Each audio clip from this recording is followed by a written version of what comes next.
Kenya is recognized as one of the fastest growing economies in sub-Saharan Africa. And technology has not only played a major part in that growth but has also become integral to our daily lives. Along with being one of the African nations at the forefront of this development, Kenya is now collaborating with international companies to make sure we are not left behind in this technological revolution. Immigration in Kenya is no different. With a population of about 50 million people, it begs the question, how can the country of Kenya make sure that I am who I say I am? And that is where the Immigration Services of Kenya comes in. The Directorate of Immigration is a public body under the Ministry of Interior and Coordination of the National Government in Kenya. It is basically charged with the responsibility of issuing passports as well as travel documents to Kenyans only. It is also charged with the responsibility of granting citizenship here, as well as issuing permanent permits to foreigners who want to work in Kenya. We are also in charge of border monitoring in the entire country, that is regulating entry and exit. Besides that, we also do issue visas to all the foreigners who want to come into the country, and also we do maintain consular services in all our missions abroad. And just to let you know, in all these missions, we also do issue passports. To achieve these tasks efficiently and effectively, the Department of Immigration Services Kenya joined the technological revolution, with a goal to safeguard the citizens of Kenya. With that mandate came the formidable partnership with NADRA. Working with a world leader in auto ID solutions that operates as an independent corporate body with requisite autonomy that facilitates good governance, was a considerable step towards achieving said goal.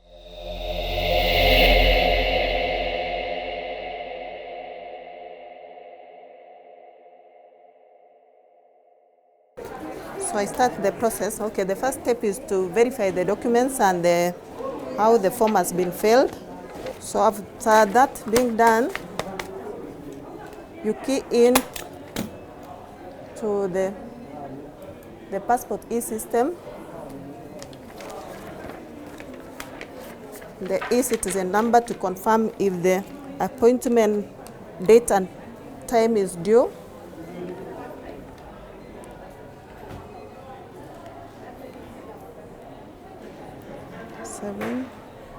Okay. You can return your mask.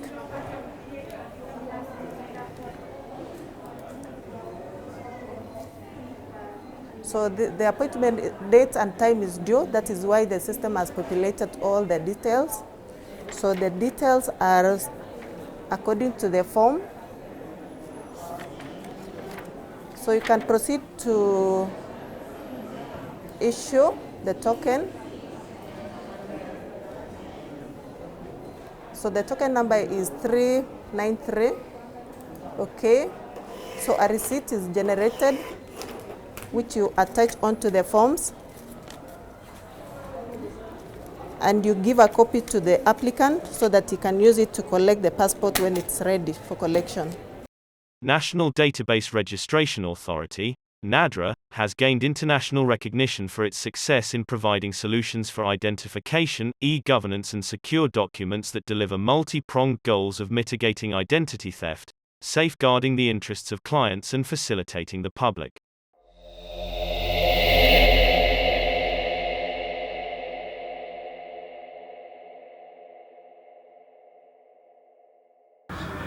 Now, the Directorate of Immigration entered into partnership with NADRA in the year 2007. That is after NADRA won the tender on the machine-readable passport.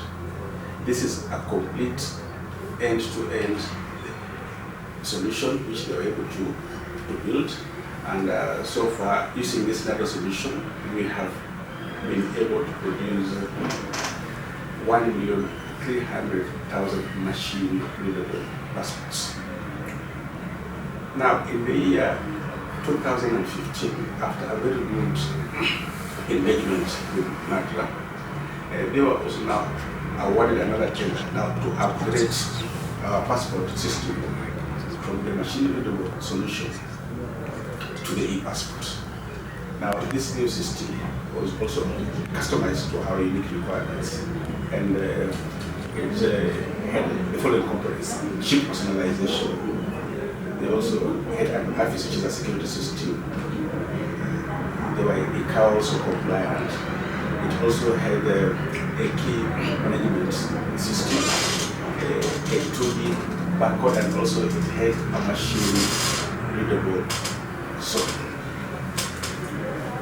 The other very key important point I wish to say that after they were able to give us this solution, another then was able now to migrate all our data from the machine passport to the e-passport. And after the system had been integrated, they were then also now able to provide now the requisite knowledge and the required technological transfer so that we can be self-sufficient in maintaining the system. Any form of technology has a couple of selling points for it to be considered reliable. For instance, its upgradability, reliability, flexibility, safety, and my personal favorite, user-friendliness. I wish also to state that the e-passport system is centralized, whereby all the passports are printed from a central place at immigration headquarters, and this has made us secure the passport more and even be accountable for all the booklets that have been done. Previously, we had a decentralized system whereby we used to print passports in various sites, and that posed a lot of challenges, especially security challenges, whereby some persons would end up getting double or 3 or 4 passports. But we've addressed that through the e-passport, and we're really, really happy about that because we've secured our document. And apart from that, apart from the centralization of the system, we've ensured that we use the other systems that define our population in Kenya, and one of them is the National Representation Bureau, which helps us validate an applicant.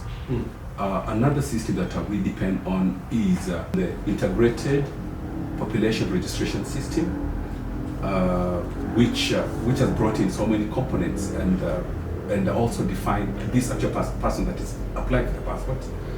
We also use a platform called e-Citizen, where all Kenyans, any person applying for the passport, has got to go through this platform, government system, to apply for passport. Apart from the other passport, other services like IDs are applied through that system.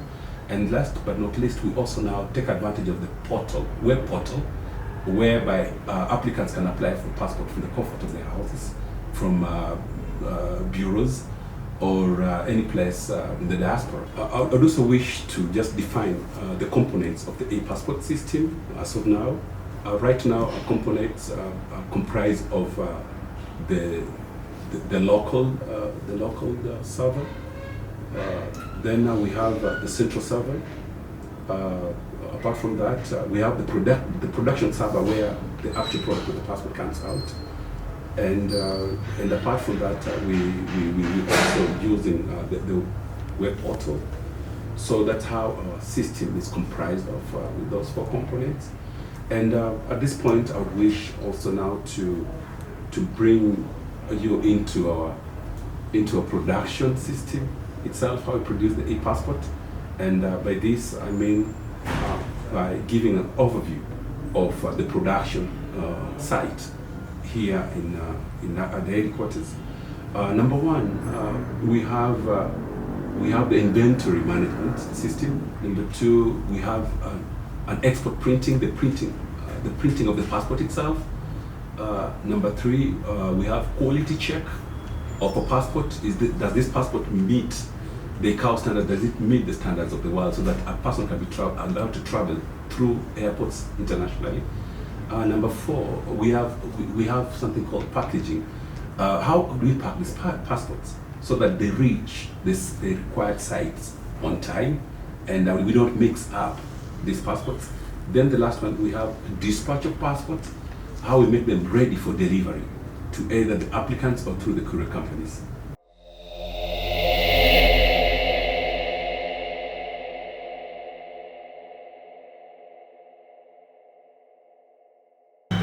This is a section section whereby we do the scanning of the document, the application form that you receive from biometrics. So when you receive the form like this, we are supposed to check to make sure that it was well scanned from the cyber, the place of the point of application form. If they are not clearly scanned in the system, we come here, we take them, we scan the first, the most important thing, the first document, the application form. There are 4 pages. We scan all of them, and then the attachment. For new cases, we have to scan the birth certificate copy, the applicant ID copy, recommender, and the parents' ID copy. They are all attached. This is how we do the scanning. You key in the tracking number.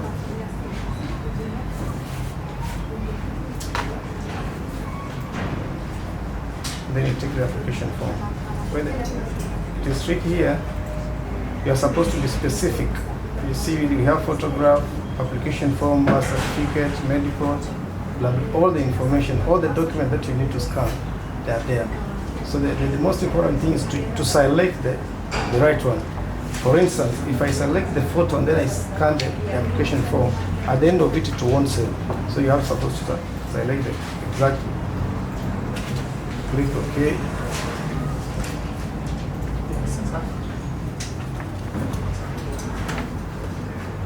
Place the document on the scanner. After that, we arrange the application forms in groups. We have 5 groups here, depending on the last digits of the tracking number. 02, I mean the 01, 2, 3, 4, 5, 6, 7, and then 8, 9. Those are 5 scanning groups. Thereafter, we arrange them as per those teams, and then we take them to recommenders who are going to work on them after the scanning has been done. And in case there is no R number, the file number for immigration, they are first of all taken to indexing, where they get the index, the file number. It is written right away at the top of the application form. And for those that have the replacement, they already have the R number. So we just get them, we scan, and then we take them back to team. As I said, there are 5 teams for recommending, approving the application form for it to be a passport now.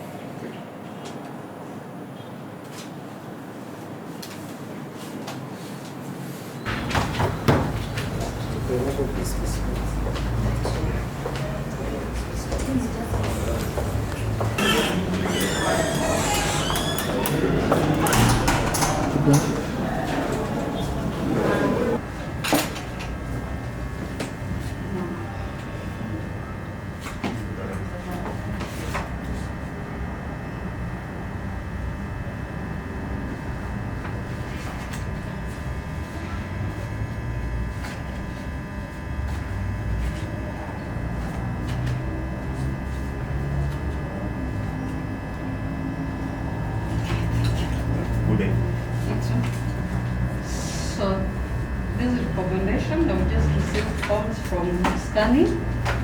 I need to work on this so that I can forward them to the approval. So first step, I'll ensure that all the requirements are attached in the form. So the requirements are birth certificate, ID of the applicant, parents' ID copies or death certificates, and the recommender's ID. So I just ensure they are all there within the form.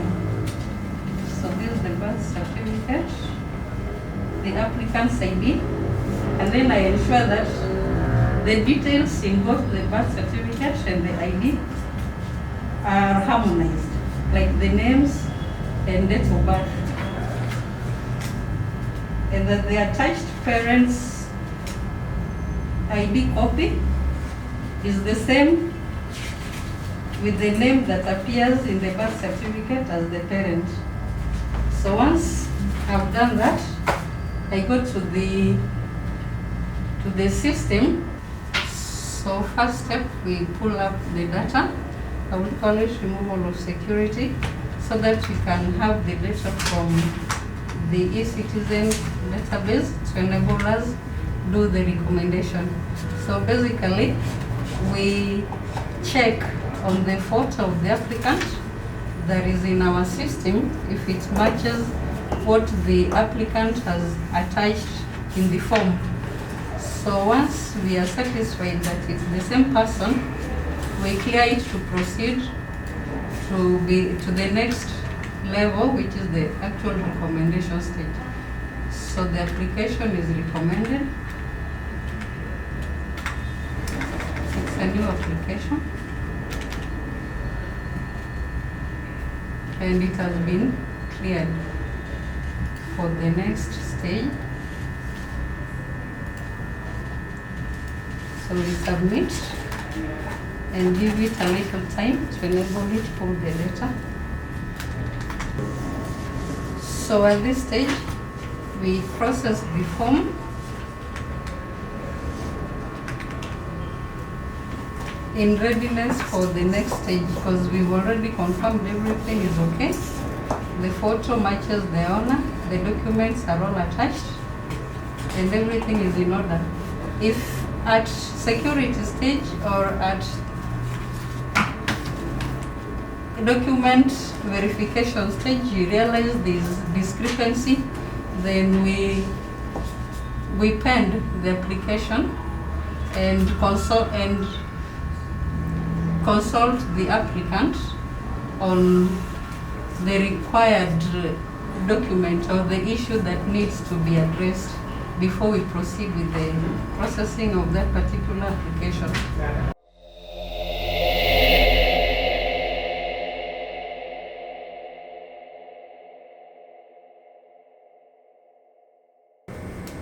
Well, I approve recommended passport applications by first of all ensuring that the form is well filled by going through the form, like the one that I have here. All the 4 pages, ensure that all the details are properly filled. The recommender's details are properly filled and signed. And the photos are attached on the last page. And thereafter, I also check that to ensure that supporting documents are properly attached onto the application, which are the applicant's ID card copy, the applicant's birth certificate copy, the applicant's parents' ID copies, the recommender's ID copy, and also I must ensure that the payment voucher is fully attached. Once I've ensured that the application form is well filled and relevant documents are properly attached, and then I'll proceed to confirm if actually these details tally, like the applicant ID names and those names that have already been indicated on the application, are they the same? Like here, the names are indicated here, and the IDs are the same. And I also confirm with the birth certificate, are those names the same? After I'm satisfied, I'll proceed to confirm that the parent declared on the birth certificate of the applicant and the parent names that are indicated in the application form actually tally, and actually that the parents have already attached their ID copies. Like this one, it's already done like that. I proceed to confirm the recommender that is already declared in the application form. Is it the true recommender that his or her ID appears in the application form? This one, I do. It's here. So after I've confirmed that, I proceed on to our passport management system. I log in.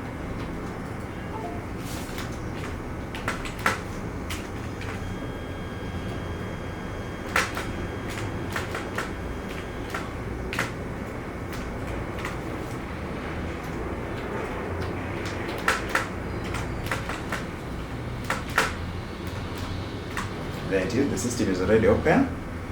I proceed on to the approval icon.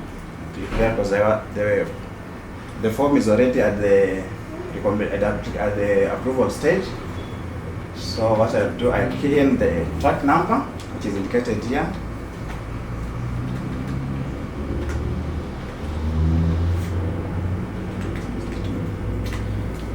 And and then it's asking me if I'm prepared to proceed with that. I click yes. So I can see the data is already pulled. Next stage is to confirm that the data that is already appearing on the passport management system actually tallies with the information that the applicant has already given me. I'll start with, first of all, checking on the applicant's names. That one I'll verify using the birth certificate. As you can see here, the names are properly written. And also we also consider the arrangement of the names, the order, and how they have been arranged. Do they tally with the birth certificate? Here they do. Then the father is indicated. Does that parent appear on the birth certificate? Yes, he is. Next, I'll confirm the birth entry number. Yes, it is. Then I'll proceed to confirm the identification card number, the applicant identification number. Yes, true, it's the one. And then, next thing, I'll confirm the applicant's profession, which is indicated in the application form. This one it is. I'll proceed to check on the height. And then I'll proceed to check on the place of birth. That one I'll have to refer to the birth certificate. This one is okay. Then the most crucial thing, I'll also check on the date of birth, which is here, and the gender. If I'm satisfied that the information in our database and the one that is the applicant has provided actually justify or they meet the threshold of issuing a passport, I'll proceed to approve by simply clicking on this button.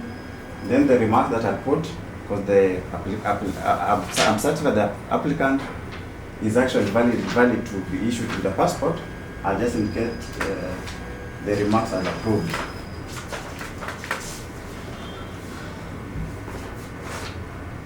And then I'll proceed to save the data. Once the data is already saved, I'll again confirm from the tracking system by keying the tracking number 069.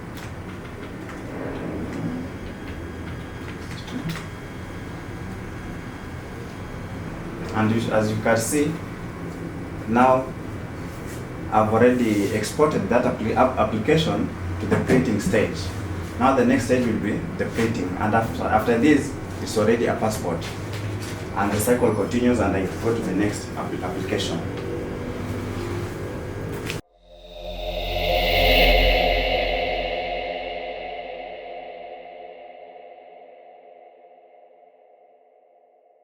Soon after the triage, validation and issuance has been confirmed, the craftsmanship of the immigration makes an appearance.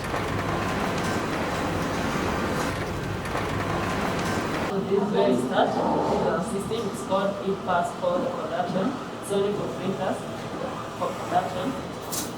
If I log into my account,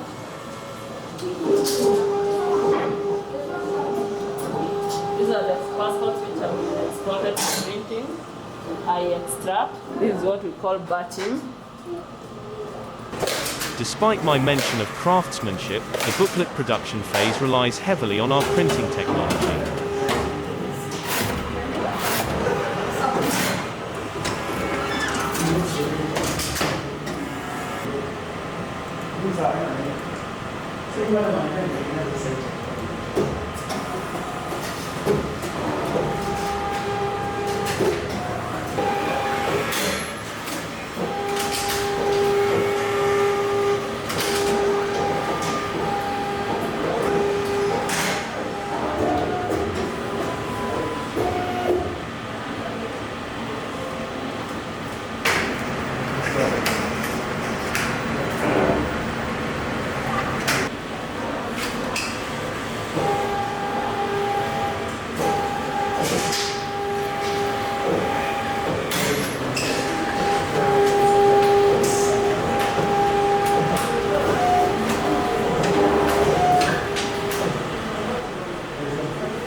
So when the passports come from the printing room, it's supposed to undergo a quality control for it to be valid.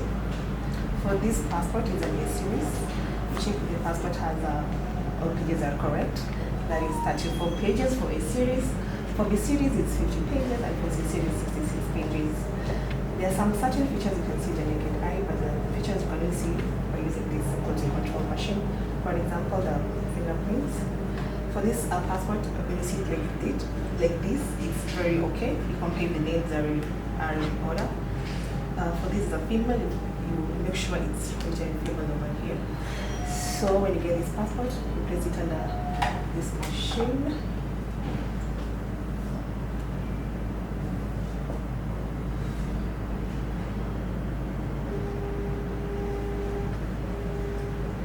This passport is valid, it's okay. All the features are passed, all of them are marked green. You can here click on the visual quality check. You do pass, click on the pass. This passport is okay and it's from Kisi. You place it under Kisi. You have different regions, that is Eldoret, Mombasa, and Nakuru. So you make sure you are very keen on the location so as not to mix up the passport.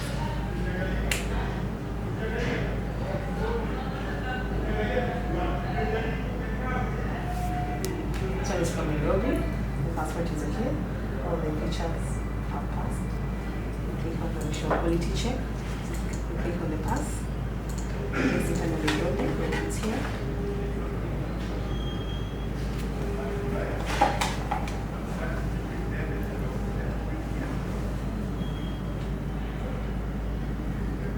And luckily we've got a passport which has not passed QC. You see all the features. You can see, for this one, 197. She needs to have fingerprints, and the terminal it has failed because I think her fingerprints are not well taken. That's why it has failed on the terminal authentication.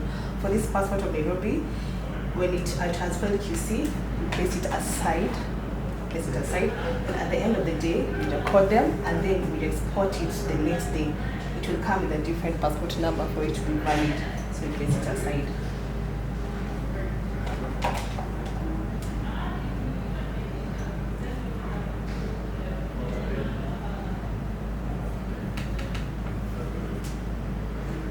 Valid. You put the visual quality check, then pass, and your passport is good to go. That's all about quality control.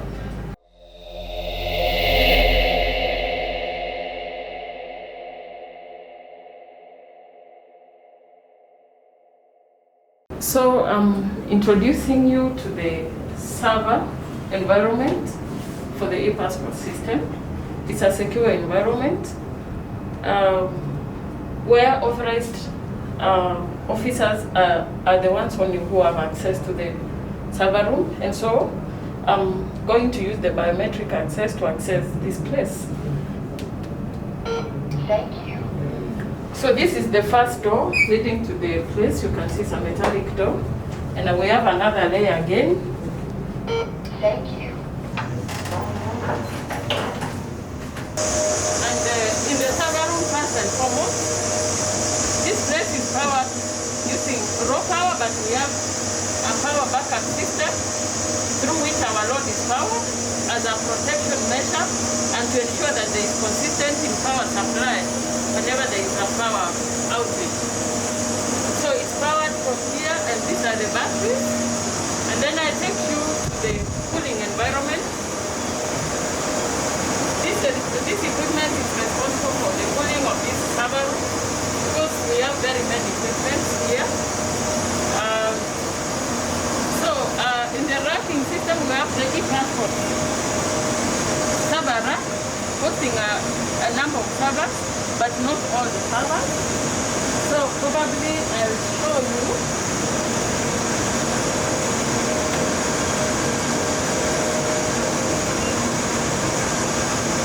Within the current climate, the Epassport obtainment process up until its innovatively convenient delivery at your doorstep provides an extra layer of security. Though, with the issuance of so many passports, the question of reliable support post-deployment comes into play. I'll also wish to let you know that we have an active service level agreement with NADRA in terms of third level support services. And up to now in the new system, NADRA, as you see the NADRA solution, we have been able also to produce 1,045,000 e-passports. And in total, we have been able to produce 2.3 million passports. The NADRA solution also has been able to provide to us a 1 million solution to all our passport producing centers. And the other key thing which I really wish to point out is that we had some very good relationship in the last 14 years we are dealing with NADRA, because to us they have been very flexible, and also they have had a very responsive support infrastructure to us. And therefore, having said that, we strongly recommend the NADRA passport solution. And this is because for us, they have been able to meet our unique requirements, and also besides that, they have also been able to be very responsive to our environment and also our social cultural values. Thank you so much. Yeah.